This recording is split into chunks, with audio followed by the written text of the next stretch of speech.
పరిగి రామ్మోహన్ రెడ్డి గారు, అదేవిధంగా భువనగిరి శాసనసభ్యులు మిత్రులు అనిల్ కుమార్ రెడ్డి గారు, శాసన మండలి సభ్యులు అద్దంకి దయాకర్ గారు, అదేవిధంగా నాంపల్లి శాసనసభ్యులు మాజిద్ హుసేన్ గారు, వివిధ కార్పొరేషన్ల చైర్మన్లు,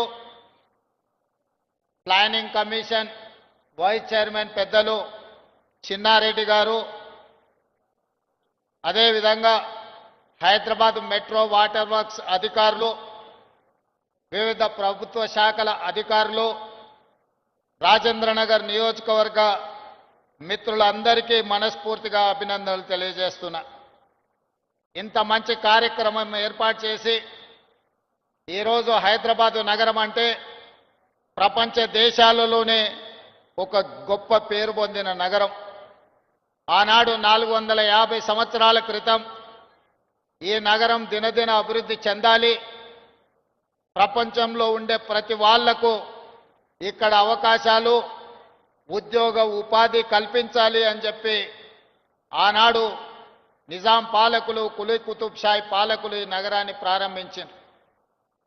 ఆనాడు వారు నిర్మించిన చార్మినార్ కావచ్చు, గోల్కొండ కోటలు కావచ్చు, ఆ తర్వాత నిజాం సర్కార్ 1908లో ఈ నగరం మీద వరదలు ఉప్పెనై కమ్మేసి వేలాది మంది ప్రాణాలను బలి తీసుకున్నప్పుడు నిజాం పాలకులు ఆనాడు మోక్షగుండం విశ్వేశ్వరయ్యను ప్రపంచంలోనే పేరెన్నికగన్న ఒక గొప్ప ఇంజనీర్ను ఈ ప్రాజెక్టుల నిర్మాణానికి, మూసీ నది పరివాహక ప్రాంతము, ఈశా నది పరివాహక ప్రాంతం నుంచి వచ్చే ఈ వరదను, ఈ వరద ముప్పును, ఈ ముప్పు నుంచి ప్రజల్ని కాపాడడానికి 1908లో దాదాపుగా 115 సంవత్సరాల క్రితం ఈ నగరం యొక్క ప్రమాదాన్ని నివారించాలి అని చెప్పి ఆనాడు నిజాం పాలకులు నిర్ణయం తీసుకున్నారు. వారు ప్రపంచంలోనే పేరెన్నికగన్న గొప్ప ఇంజనీర్. వారి యొక్క దూరదృష్టితోని ఈ ప్రాంతంలో వికారాబాద్ అడవుల్లో పుట్టిన మూసీ నది నుంచి వచ్చే వరదను నియంత్రించడం ద్వారా ఉస్మాన్ సాగర్, హిమాయత్ సాగర్ ప్రాజెక్టులను నిర్మించి వరదల్ని నియంత్రించడమే కాదు, ఈ నగరానికి తాగునీరును అందించే పెద్ద కార్యక్రమాన్ని ఆనాడు తీసుకున్నారు. 1920-22లో ఈ ప్రాజెక్టులను పూర్తి చేస్తే 100 సంవత్సరాల పైగా ఈ నగరానికి వస్తున్న వివిధ జిల్లాల ప్రజల్ని, వివిధ రాష్ట్రాల ప్రజలను, వివిధ దేశాల నుంచి వచ్చే ప్రజలకు ఈరోజు తాగునీరు అందుతున్నది అనంటే ఆనాడు నిజాం సర్కారు దూరదృష్టితో ఆలోచన చేసి ఉస్మాన్ సాగర్, హిమాయత్ సాగర్ ప్రాజెక్టులను కట్టడం ద్వారా ఈరోజు మనకు తాగునీటి సమస్య తీరింది. కానీ ప్రతి సంవత్సరం దాదాపుగా 3% ప్రజలు హైదరాబాదు నగరానికి వలస వస్తున్నారు.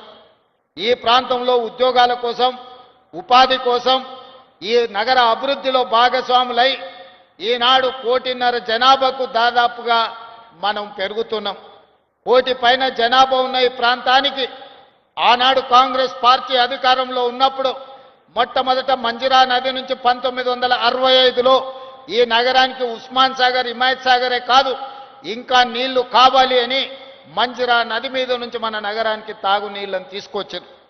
ఇవి కూడా సరిపోలేదు. మీకందరికీ తెలుసు, ఆనాడు పెద్దలు పి జనార్దన్ రెడ్డి గారు ప్రతిపక్ష నాయకుడు ఉన్నప్పుడు ఎండాకాలం వచ్చిందంటే సచివాలయం ముందల కుండల ప్రదర్శన ఉండేది. నగరంలో ముఖ్యంగా బస్తీలలో తాగునీటి సమస్యను పరిష్కరించడానికి 4 రోజులకు, 5 రోజులకు, వారానికి ఒక్కసారి ఆనాడు తాగడానికి నీళ్లు వచ్చేవి. పేదలు పడుతున్న కష్టాలను చూసి పి జనార్దన్ రెడ్డి గారు ఆనాడు నిరంతరం పోరాటాలు చేయడంతో ఈ మంజిరా నది, అదేవిధంగా ఉస్మాన్ సాగర్, హిమాయత్ సాగర్ నదీ జలాలే కాదు కృష్ణా నది జలాలను తరలించడం ద్వారా నగరం యొక్క దాహార్తిని తీర్చాలని ఆనాడు నిర్ణయం తీసుకున్నారు. అందుకే కృష్ణా నది నుంచి, నాగార్జున సాగర్ నుంచి ఈ నగరానికి తాగునీటిని తరలించే కార్యక్రమాన్ని 2002లో ప్రారంభించారు. ఆ తర్వాత ఫేజ్ 1, ఫేజ్ 2, ఫేజ్ 3 3 పథకాలను ఆనాడు Congress party doctor YS Rajasekhara Reddy గారు ముఖ్యమంత్రిగా ఉన్నప్పుడు కొనసాగించడం జరిగింది. అదేవిధంగా కృష్ణానది జలాలు సరిపోవన్నప్పుడు గోదావరి జలాలను కూడా ఇక్కడికి తరలించాలని శ్రీపాద ఎల్లంపల్లి నుంచి గోదావరి జలాలను హైదరాబాదు నగరానికి తరలించే కార్యక్రమాన్ని కూడా మనం తీసుకోవడం జరిగింది.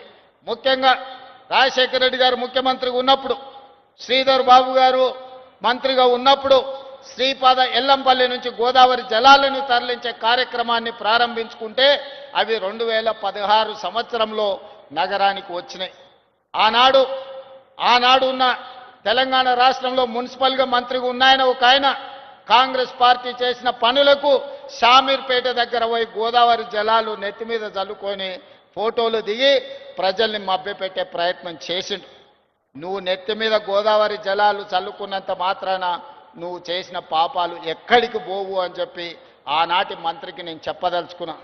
ఈనాడు చరిత్రను చూడండి. నిజాం సర్కార్ తర్వాత ఈ నగరానికి తాగునీటి సమస్యను తీర్చాలన్న ఆలోచన కాంగ్రెస్ పార్టీ అధికారంలో ఉన్నప్పుడే జరిగింది. అది 1965 కావచ్చు, 1991, 93 కావచ్చు, 2002, 2005, 2008 కావచ్చు.